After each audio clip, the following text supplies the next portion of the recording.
اللہ تعالیٰ قرآن کریم میں تم سے فرماتا ہے، مومنو یہ کبھی بھی خیال نہ کرنا کہ ظالم جو کچھ کر رہے ہیں اللہ ان سے بے خبر ہے۔ وہ تو انہیں اس دن کے لیے مہلت دے رہا ہے جس دن نگاہیں پھٹی کی پھٹی رہ جائیں گی۔ اللہ تعالیٰ قرآن کریم میں تم سے فرماتا ہے، تم جو کچھ کرتے ہو سب اللہ کی نظر میں ہے۔ حضرت علی کرم اللہ وجہہ نے فرمایا، اللہ ہر ظالم کو ذلیل اور ہر متکبر کو بے عزت ضرور کرتا ہے۔ حضرت شیخ سعدی رحمۃ اللہ علیہ فرماتے ہیں، مظلوم کی تکلیف تو چند ساعت کی ہوتی ہے، مگر ظالم ابدی مصیبت میں مبتلا ہو جاتا ہے۔ معافیاں غلطیوں کی ہوتی ہیں، زیادتیوں کی نہیں۔ حضرت شیخ سعدی رحمۃ اللہ علیہ فرماتے ہیں، بڑے بڑے متکبروں اور سرکشوں کو بھی اللہ کے سامنے جھکے بغیر چارہ نہیں۔ جن کے دلوں میں دنیا کی محبت بسی ہو، اپنے نفس کے غلام بنے ہوں، انہیں تمام نشانیوں اور ہدایات کے باوجود اللہ کا خوف نہیں ہوتا۔ وہ اللہ کے نبی صلی اللہ علیہ وآلہ وسلم کی تعظیم و تکریم نہیں کرتے، انہیں راہ حق سجائی نہیں دیتی۔ وہ دنیاوی مال و عہدے، طاقت و اختیارات سے مروب ہوتے ہیں، لیکن رب کی عظمت و جلال، قدرت و قوت، عذاب و عذاب سے ہیبت و ڈر نہیں رکھتے، اور نہ ہی پچھلی سرکش و گمراہ قوموں کے انجام سے سبق حاصل کرتے ہیں۔ وہ اپنی ہلاکت کا سامان خود کرتے ہیں، آخر کار عبرت کا نشان بن جاتے ہیں۔ حضرت علی رضی اللہ تعالیٰ عنہ فرماتے ہیں، ظالم کے لیے انصاف کا دن اس سے زیادہ سخت ہوگا جتنا مظلوم پر ظلم کا دن۔ اس بات کا یقین رکھو کہ جنہوں نے آپ کو بے سکون کیا ہے وہ پرسکون ہونے کی جتنی بھی اداکاری کر لیں، سکون میں وہ کسی بھی طرح نہیں رہ سکتے۔ آنکھیں سب کی بند ہونی ہیں، لیکن میٹھی نیند تو نیک لوگوں کو ہی آئے گی۔ گھروں کو جوڑنے والے بنیں، توڑنے والا نہیں۔ حسد سے بچیں، حسد انسان کو شیطان کا نوالا بنا دیتا ہے۔ کیسے ہو سکتا ہے کہ کانوں میں قرآن جا رہا ہو اور عمل میں شرک، جادو، تعویذات ختم نہ ہو رہے ہوں؟ قرآن پڑھنے والا نہ جادو کرتا ہے نہ کرواتا ہے۔ جہالت سے بچیں، دوسروں کو بچائیں۔ جادو کبیرہ گناہ ہے، خوف خدا اپنائیں۔ نبی کریم صلی اللہ علیہ وآلہ وسلم نے فرمایا، لوگ جب ظالم کو ظلم کرتے دیکھیں اور اس کے ہاتھ نہ پکڑیں تو قریب ہے کہ اللہ سب کو اپنے عذاب میں پکڑ لے۔ اللہ تعالیٰ قرآن کریم میں فرماتا ہے، اللہ ظالم لوگوں کو کبھی ہدایت نہیں دیتا۔ ہر انسان کو تکلیف کا بدلہ لینے کا حق دیا گیا ہے، اسی طرح اور اتنا ہی جتنا وہ تکلیف دیا گیا ہو۔ اس میں یہ حکم ہے کہ بدلہ لینے میں حد سے نہ بڑھنا، اور جو لوگ تکلیف پر کوئی بدلہ نہیں لیتے، صبر کر لیتے ہیں اور اپنا معاملہ اللہ پر چھوڑتے ہیں، تو تکلیف دینے والوں سے اللہ ہی حساب لے گا، اور صبر کرنے والوں کے لیے بہترین اجر ہے۔ اللہ تعالیٰ قرآن کریم میں فرماتا ہے، اور جو بھلائی بھی یہ کریں گے اس کی ہرگز ناقدری نہیں کی جائے گی۔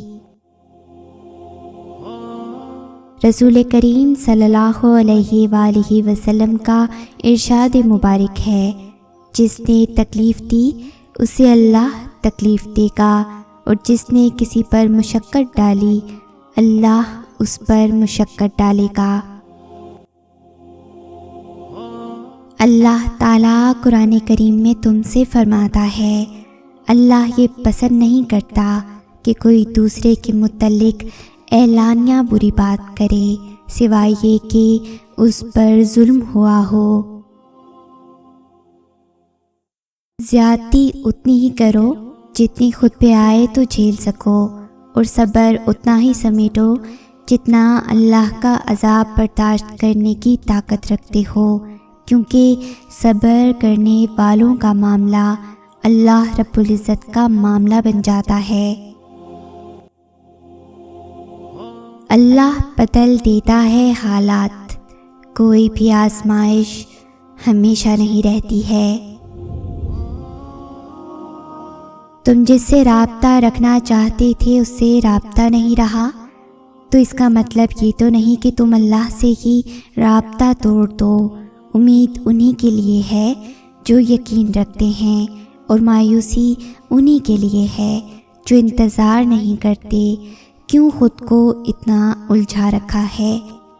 ساری طاقتیں تو تمہارے اپنے ہاتھ میں ہے، دعا کے لیے اٹھاؤ انہیں اور پھر دیکھو کیا نہیں ہوتا۔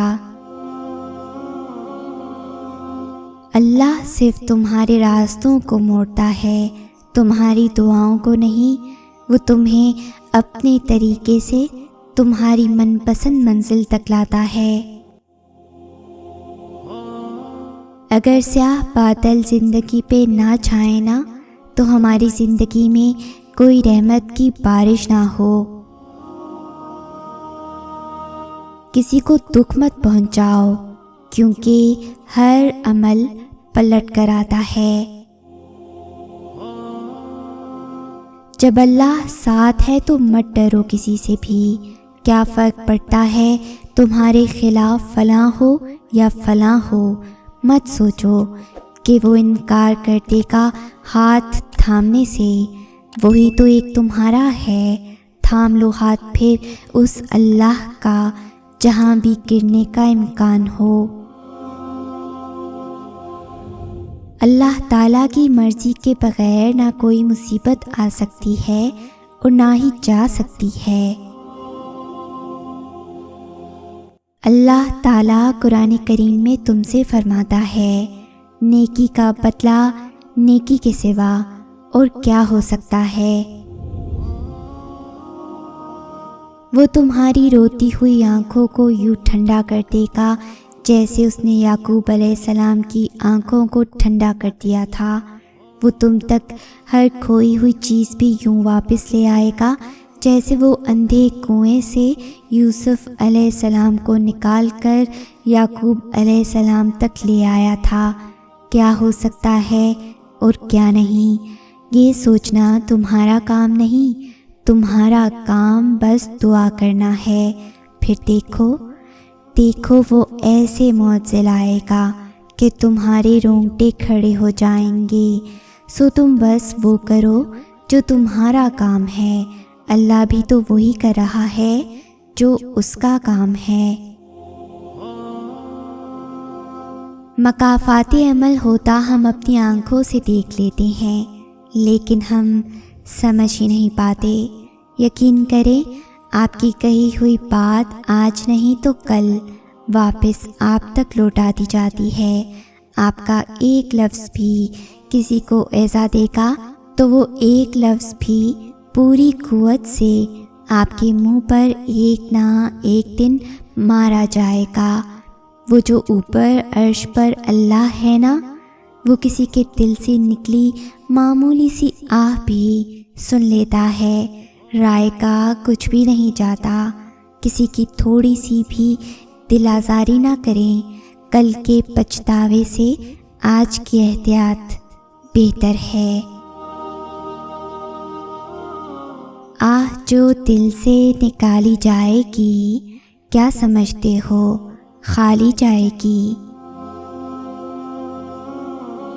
جو دوسروں کے لیے درد کی وجہ بنتے ہیں، کسی نہ کسی طرح سے وہ تکلیف ان پہ پلٹا دی جاتی ہے۔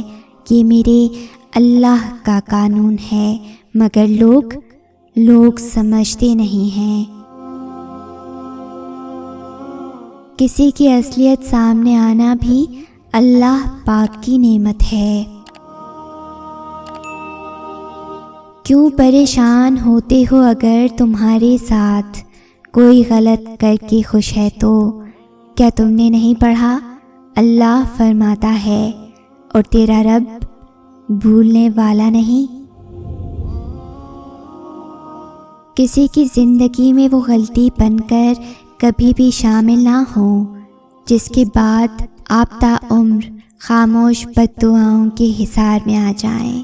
یہ خاموش بد دعائیں بہت اوپر تک جاتی ہیں اور پھر انسان کو مرنے دیتی ہیں اور نہ ہی جینے۔